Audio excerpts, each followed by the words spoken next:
Hello Sir Kira. Ito pong ikukwento ko sa inyo ay nangyari noong third year high school ako. First time kong makasama sa field trip noon. Ayaw nga sana akong pasamahin ng nanay ko noon pero napilit ko din siya. Lalo na nung makapagbayad ako ng pang field trip ko galing sa ipon ko. Sangkatutak na paalala ang ipinabaon sa akin ng nanay ko noon habang inihahatid niya ako sa school kung saan nga kami magkikita-kita lahat. Kinausap din niya yung mga teachers at mga kaibigan ko na bantayan daw ako. Halos ayaw niya na nga talaga akong pasamahin noon Si mama kasi yung taong sumusunod sa mga horoscope. Kapag sinabi ng horoscope na hindi maganda o delikado ang araw na yon, hindi talaga siya lalabas ng bahay. Hindi talaga niya nakakaligtaan kapag patungkol sa mga ganyan. Hindi pa yata maganda yung nabasa niya nung araw na yon. Kaya nga nung inihatid niya ako sa school, ayaw niya na talaga akong payagang umalis. Pero nagpumilit talaga ako nun. Madami din naman akong friends kaya madami kaming magkakasama. Ang una naming pinuntahan nun ay ang bahay ni Rizal sa Calamba. Magaganda ang mga kuha ko doon dahil nakahiram ako ng digital camera kay tita. Ang pinaka-memorable sa akin doon ay yung muntik na kaming maiwan ng bus.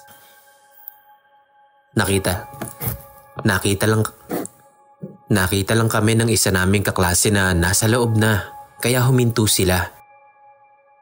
Nagtataka naman nun si ma'am dahil nag-attendance daw siya bago pinaandar yung bus. At lahat naman daw ay sumagot sa tawag niya at kasama nga din kami doon sa mga sumagot sa attendance. Napagalitan kaming dalawa kaya medyo hindi maganda ang mood ko after nun. Kinausap ni Maylene na kasama ko yung mga kasama namin noon at nagtataka sila sa nangyari. Magkakasama daw kaming lahat na pumasok sa bus. Wala na lang masyadong nag-usap nung makaupo na daw dahil nagkanya-kanya na daw kami ng paypay sa sarili. Hindi daw nila kami nakitang bumaba ng bus. Kaya ano daw bang ginawa namin? Ang sagot naman namin sa kanila, hindi pa naman talaga kami nakakasakay sa bus. Parang ayaw pa nga nilang maniwala nun. Sabi pa ni Maylene na hindi naman aalis ang bus kung walang sumagot sa tinawag na pangalan ni ma'am.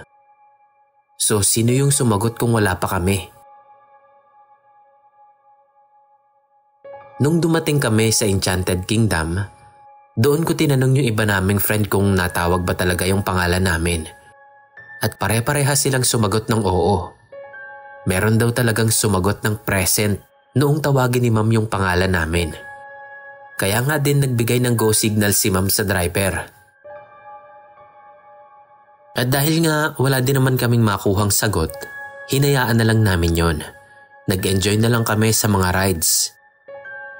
Nung nandun na kami, doon ko lang nalaman na takot pala ako sa heights, Sir Kira.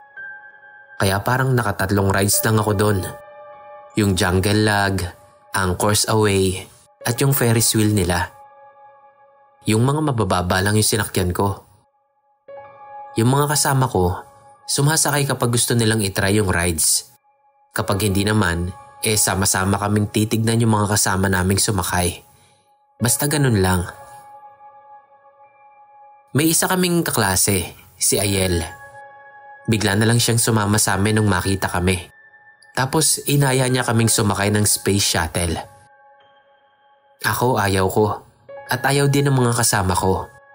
Pero sa huli, napilit niya yung dalawa sa amin. Sina Jeng at Rika.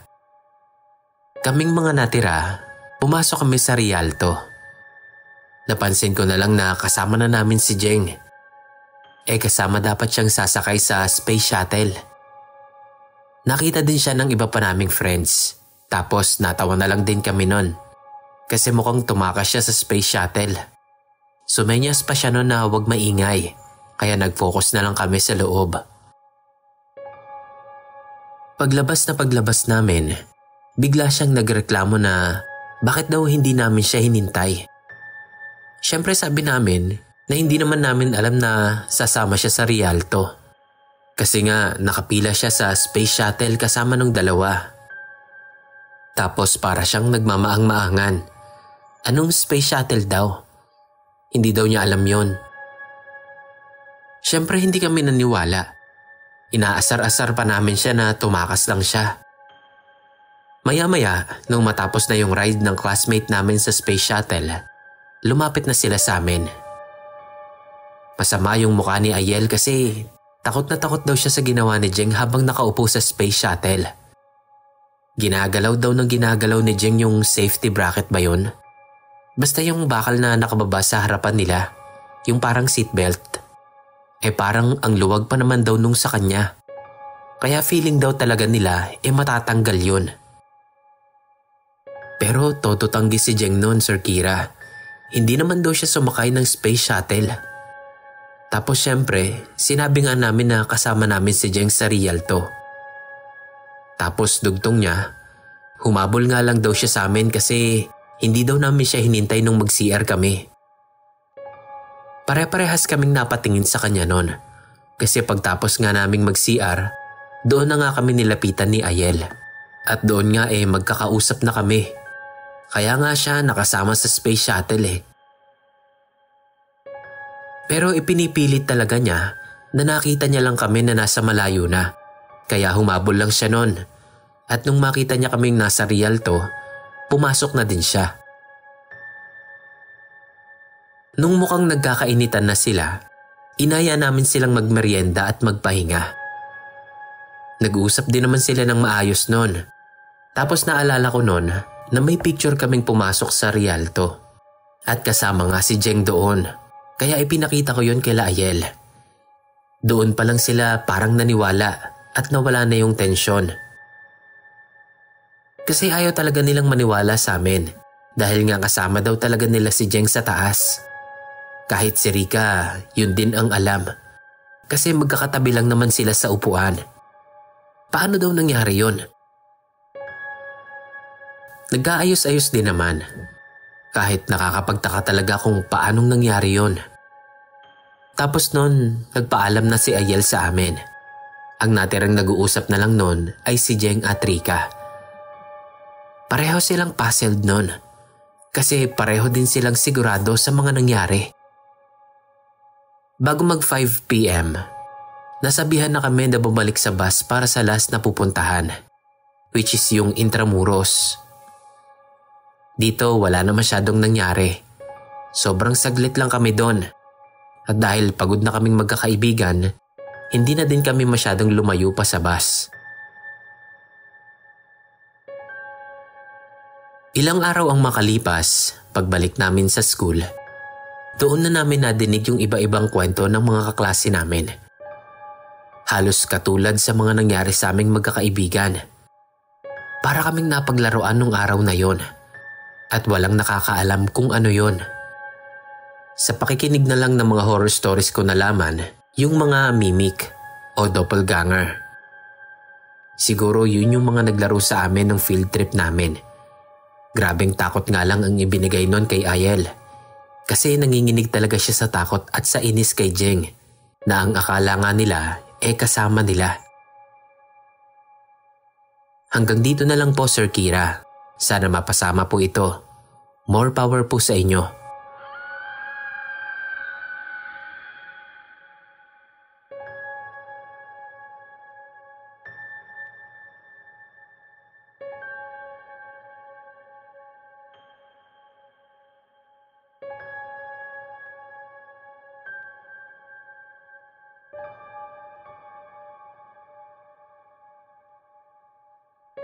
Share ko lang po yung travel experiences ko. Nung second year college ako, nagpunta kami sa isang museum bilang bahagi ng field trip namin. Okay naman ang lahat hanggang sa makarating kami sa isang parte doon na may malalaking rebulto. May ibang mga kalahating katawan lang pero karamihan mas malaki sa tao. Pagpasok pa lang namin doon sa parang room na yon ng mga rebulto, nakaramdam na agad ako ng kakaiba. Alam niyo yung parang ang daming mga matang nakatingin sa'yo. Sure, puro rebulto ng kung sinong tao yung mga nandun.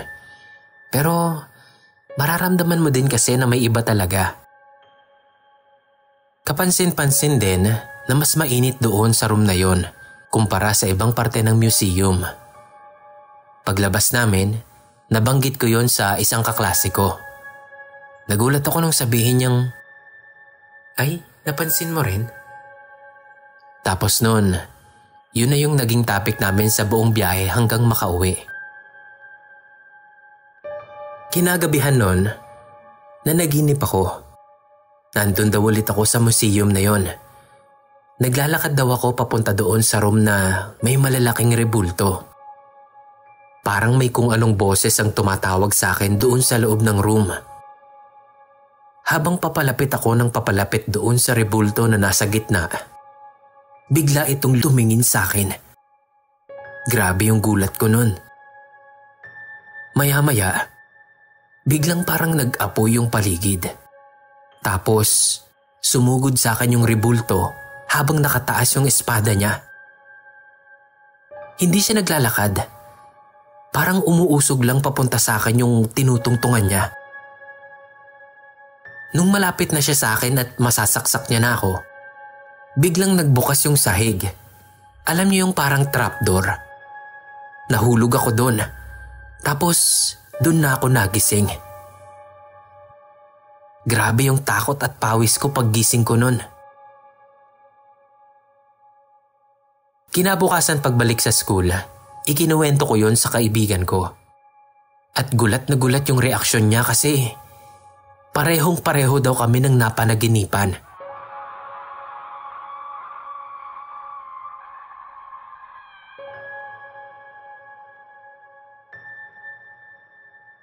Ito naman ay nangyari nung mag-swimming kami sa isang resort sa Pangasinan. Bale, buong family kami noon kasama si Lola. Nag-check-in kami sa hotel ng resort. 3 days and 2 nights kami doon. Okay naman nung unang araw namin. Nakapag-swimming pa kami at nakapagpahinga ng maayos.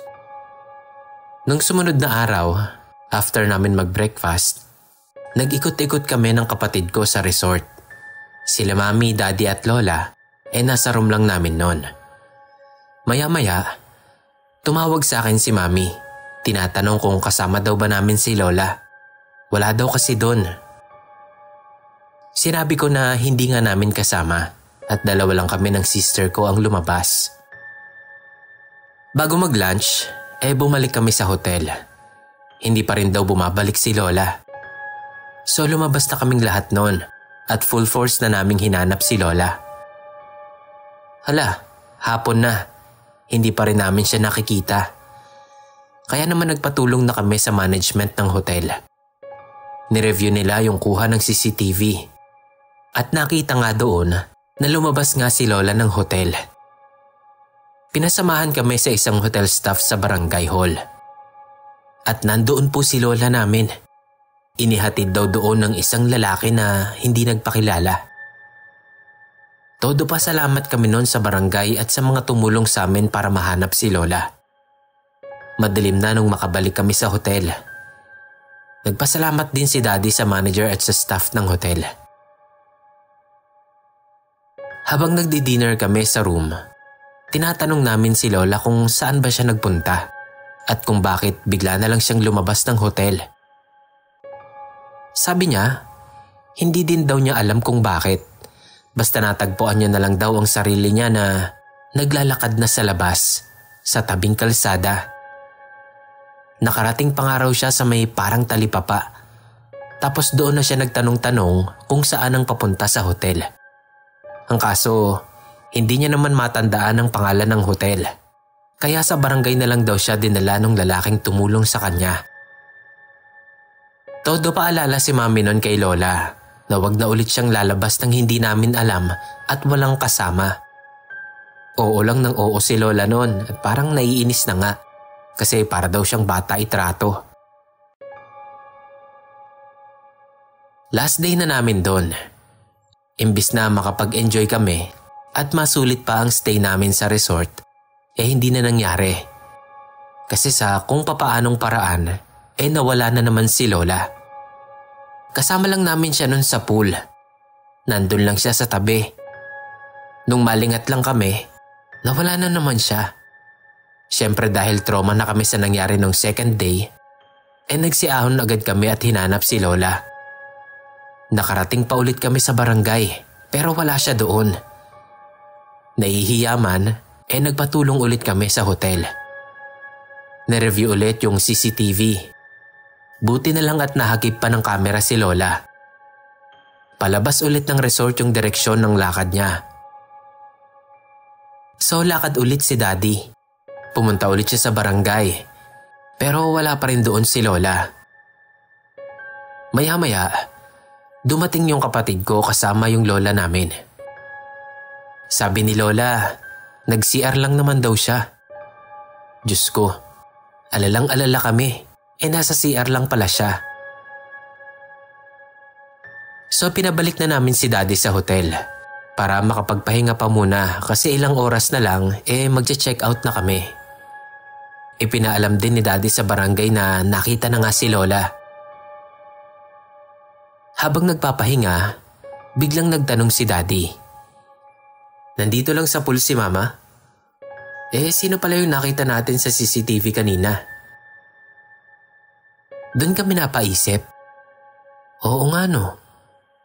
Kung hindi pala lumabas ng resort si Lola, sino yung nakuna ng CCTV?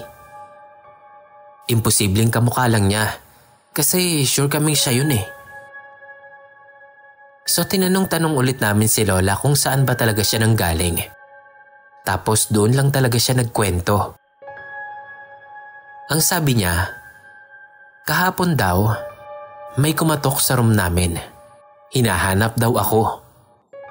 Sinabi ni Lola na nagsuswimming nga kami. Tapos nagpasama daw yung lalaki sa kanya para puntahan ako. After daw nun, wala na siyang maalala. Yun na nga daw yung namalaya niya na lang na naglalakad na siya sa gilid ng kalsada. Nung makarating siya sa talipapa, nakita niya ulit dun yung lalaki at yun din daw yung nagdala sa kanya doon sa barangay. Tapos kanina naman daw, magsi-CR lang daw talaga siya dapat. Pero nakita niya na naman yung lalaki at parang inaakay siya sa kung saan. Hindi niya raw matandaan na lumapit o sumama siya doon. Pero ayun na naman nga, namalaya niya na lang na palabas na siya ng resort. Buti daw at nakilala siya nung staff na sumama sa amin kahapon sa barangay. Binati daw siya nito at doon lang siya parang natauhan. Kaya naman nagtanong na rin siya dito kung saan ang papunta sa pool. Naisip ni Mami na baka naengkanto o na maligno si Lola at gusto siya nitong isama sa kung saan. Pasalamat na lang daw kami at nakasalubong ni Lola yung staff at nakilala siya. Pero si Daddy ayaw tanggapin yung ganong idea. Sabi niya baka daw nag-uulyanin na si Lola. So ayun, natapos yung bakasyon namin doon na hindi gaanong nasulit. Pero masasabi kong enjoy pa rin naman.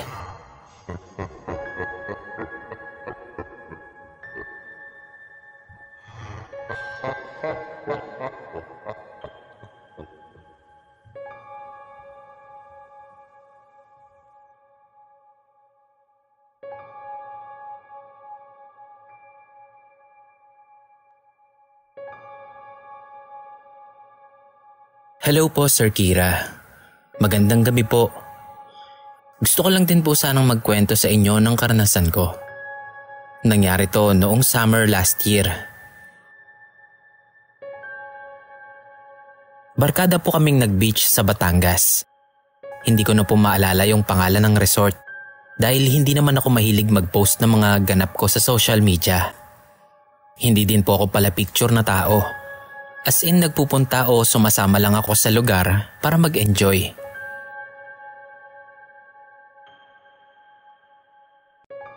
Three days and 2 nights po ang naging stay namin doon. First day, okay naman po nung umaga. Nung dumating ang gabi, nagbanding kaming lahat sa may tabing dagat. Nag-aya na silang bumalik sa kwarto namin. Nagpagpag kami at ibinalik namin yung mga upuan sa pinagkunan namin. Papasok pa lang kami sa resort. Parang nagkakagulo pa. Iwas-iwas kami sa mga tao nun kasi ang daming nagiinom. Naisip ko agad na baka may nagwawalang lasing. Medyo may trauma na ako sa ganun kasi katabi lang ng bahay namin ay tindahan. Tapos pumapayag silang may nag-iinom sa harap nila. Kaya madalas doon ang may mga nagwawalang lasing. At ang pinakamalala doon, mayroong naghahabulan ng kutsilyo. Kaya kapag may ganyan, binibilisan ko agad ang kilos ko para makalayo. At noon nga pong parang nagkakagulo ang mga tao, nagmadali na agad ako noon na makabalik sa kwarto namin. Kinabukasan, okay pa din naman. Lahat kami nag-e-enjoy dahil hindi crowded noon. Pero kinagabihan ng araw na yon, nag-iba ang timpla ng mood namin. Sa katabing kwarto namin, may isang lalaki ang nagwawala. Sigaw siya ng sigaw at naninira siya ng gamit sa loob. Wala kaming ibang nadidinig kundi yung mga pagdadabog at mga sigaw ng lalaki, pati na ang iyak ng isang babae. Hindi din malaman ng mga staff yung gagawin nila doon dahil nakalak yung pinto. Mga kalahating oras pa ata ang nagdaan noon bago tumawag ng pulis ang mga staff. Hindi din naman nagtagal dumating din yung mga pulis. Yung mga kasama ko, lumabas na para makiusyoso. Ako sa loob lang ng kwarto. Kahit hindi ko sila kilala, panay ang dasal ko na sana walang mangyaring masama sa kasama ng lalaki. Nakakatakot kasi yung sigaw niya. Para siyang nababaliw sa galit. Mukha kasing nag-cheat sa kanya yung asawa niya dahil panay siya sigaw ng hindi daw niya deserve yung ginawa ng babae sa kanya. Tapos maghahagis ulit ng kung ano.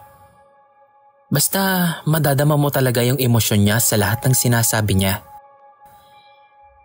Hindi nagtagal, kumalma na yung kabila. Nawala na yung ingay. Mukhang pinwersa ng buksan yung pinto ng kwarto. Nadinig ko din na pinalalayo na yung ibang guest sa area. Kaya nagsipasukan na din yung mga kaibigan ko. Para nga silang mga gulat pa nung pumasok. Turns out, nawala palang ibang kasama sa loob yung lalaki. Siya lang palang mag-isa.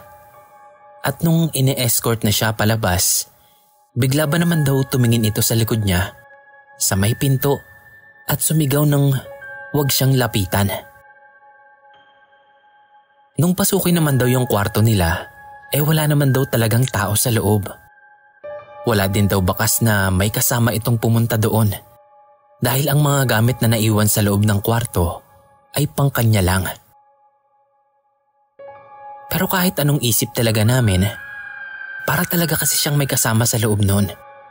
Lalo pat may nadidinig kaming umiiyak na babae nung nagsisisigaw pa siya sa kabila. Hindi na kami lumabas ng kwarto nun. Tahimik lang kami sa loob at nakikiramdam. Para kasing naiwan sa amin yung lungkot ng lalaki. Damang-dama pa namin yung emosyon ni kuya. Nalulungkot din kami sa kung ano man ang nangyari sa kanya. Nag-decide na lang kaming lahat nun na matulog na lang ng maaga. Nagkanya-kanya na kami ng higa. At dahil hindi ako inaantok, nagbasa na lang muna ako. Hindi ko na lang din namalayan nun kung paano akong nakatulog.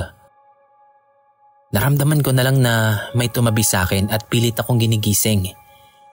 At nung magising ako, nag-check agad ako ng oras sa cellphone. Mag-aalas 3. Tinignan ko kung sino yung gumising sa akin. Si Thea.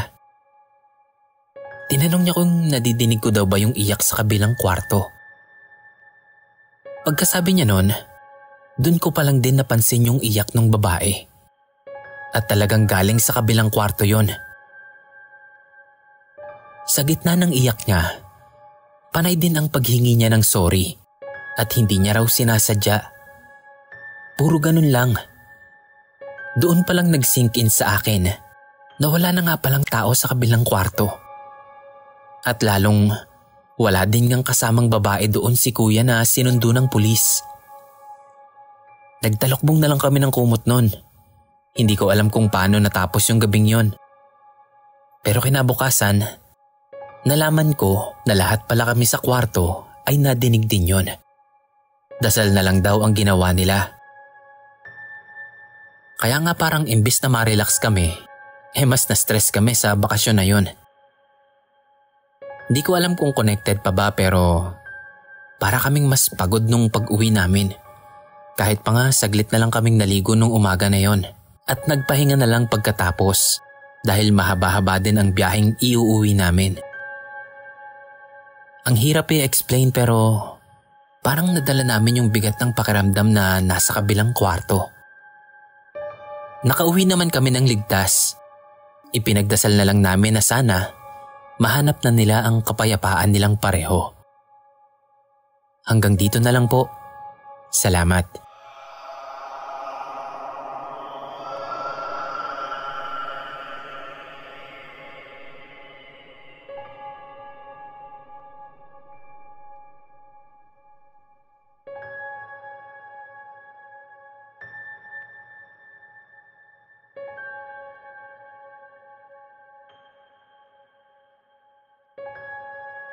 Share ko lang yung Baguio experience namin.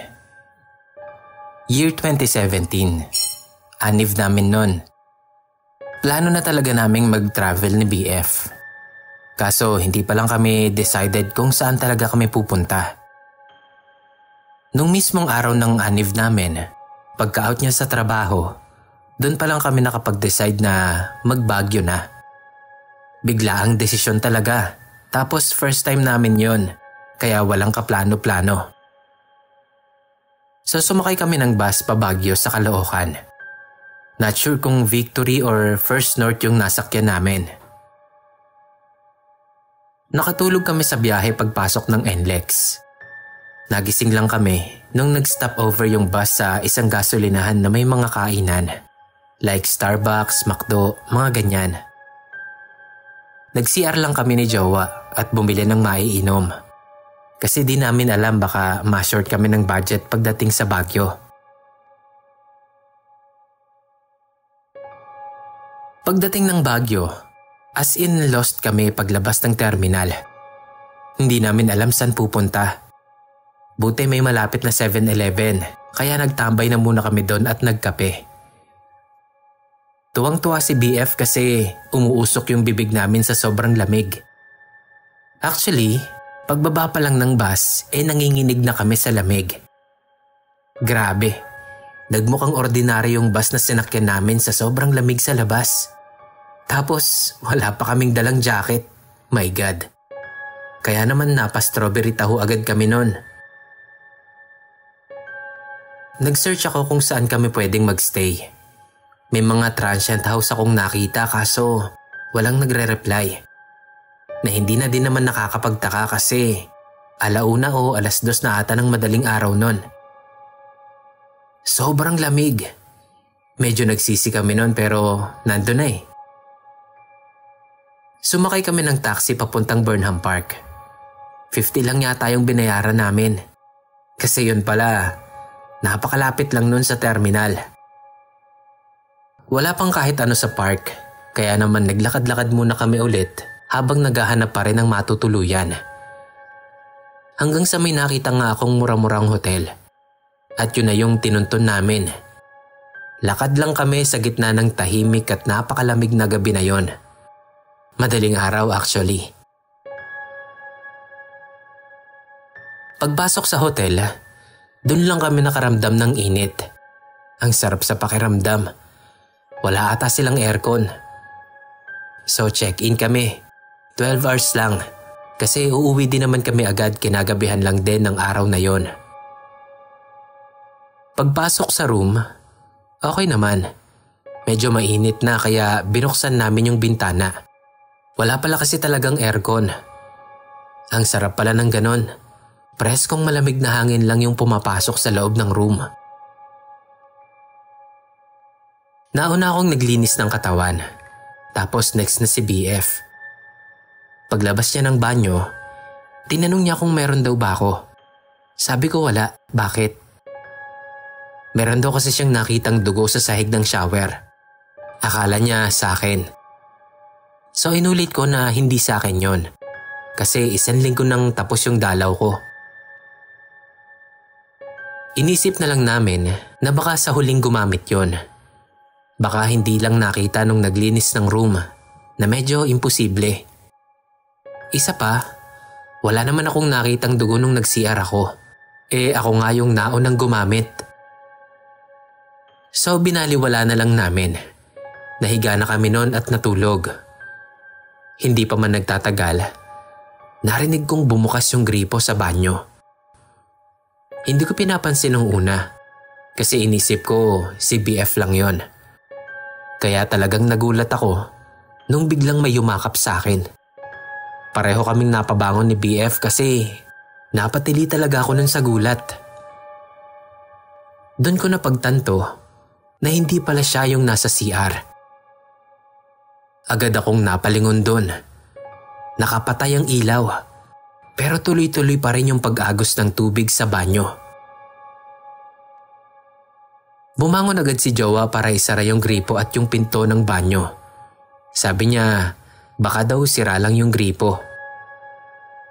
Alam kong pinapakalma niya lang yung takot ko noon kasi alam na alam niyang duwakang ako. Sinabi ko sa kanyang i-open na lang ng konti yung pinto at buksan na lang din yung ilaw ng CR para may liwanag kahit paano.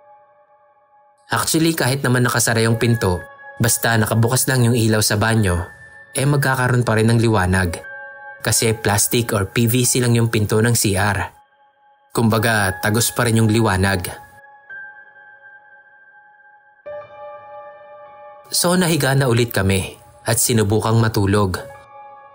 Siguro dahil sa pagod sa biyahe at sa trabaho, naghilik agad si BF. Pero ako, hindi na talaga ako nakatulog nun. Kinuha ko na lang yung cellphone at nagbasa ng Wattpad. Ito na yung sobrang nagpakilabot sa akin. Sa peripheral vision ko, kitang-kita ko na unti-unting sumasara yung pinto ng CR. Unti-unti din kasing dumidilim nun. Kahit nakakaramdam na ako ng takot, marahan ko pa rin idinako yung mata ko doon. Halos humiwalay ang kaluluwa ko noon nung makakita ako ng mukhang nakasilip sa pinto ng banyo. Habang unti-unti yung isinasara, nakahawak pa yung marumi niyang kamay sa pinto. Hindi ko alam kung bakit pero hindi ako nakasigaw noon. Parang nalunok ko yung dila ko. Pero nung tuluyan nang masara yung pinto, dun na ako halos nabaliw. Dahil may nabuong imahe ng batang nakatayo sa harap ng pinto.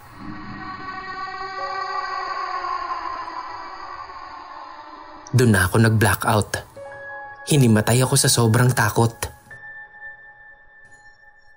Nagising na lang ako noon na niyuyugyug ni BF yung katawan ko. Medyo may liwanag na nun sa labas. Kinabahan daw siya kasi ang tagal niya raw akong ginigising. Tapos ang lamig-lamig daw ng talampakan at palad ko. Putlang-putla din daw yung labi ko nun. Buti daw at dala niya yung Epicacent oil niya. Yun yung ipinahid at ipinaamoy niya sa akin nung hindi pa ako nagigising.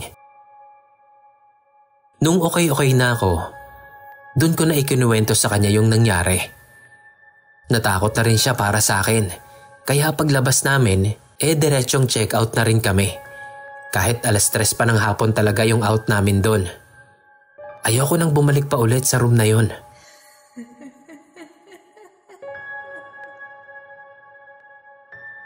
Bukod naman sa nangyari sa hotel, okay naman ang Baguio experience namin. Nasakto din kasi yung punta namin noon na Pinagbenga Festival. Ang daming mga pagkain sa Burnham Park noon. Pumasok din kami sa SM na walang aircon. Tapos Mines View. Then kumain kami ng bulalo sa isang kainan na malapit sa Mines View. After noon, namili na kami ng pasalubong. Tuloy-tuloy lang ang gala namin hanggang gumabi. Dahil short na rin yung budget namin noon para makapag-check-in pa sa ibang hotel o transient. Inaabangan din kasi namin noon yung midnight market. Medyo matagal pa kaya nag-unlewings na muna kami sa may Session Road. Tapos tumambay sa Burnham Park. After makapamili ng ilang gamit, damit at jacket sa midnight market, dumiretso na kami sa terminal ng bus para makauwi na rin. Pahirapan palang makabili ng tiket pag ganun. Dapat pala, pagdating nyo pa lang sa terminal ng Baguio, bumili na din agad kayo ng tiket nyo pa uwi. Para yung pila na lang pasakay sa bus yung ipipila ninyo. Ito po yung travel and horror experience ko. Pasensya na, isinama ko na rin yung buong Baguio experience namin. Salamat sa pagbabasa.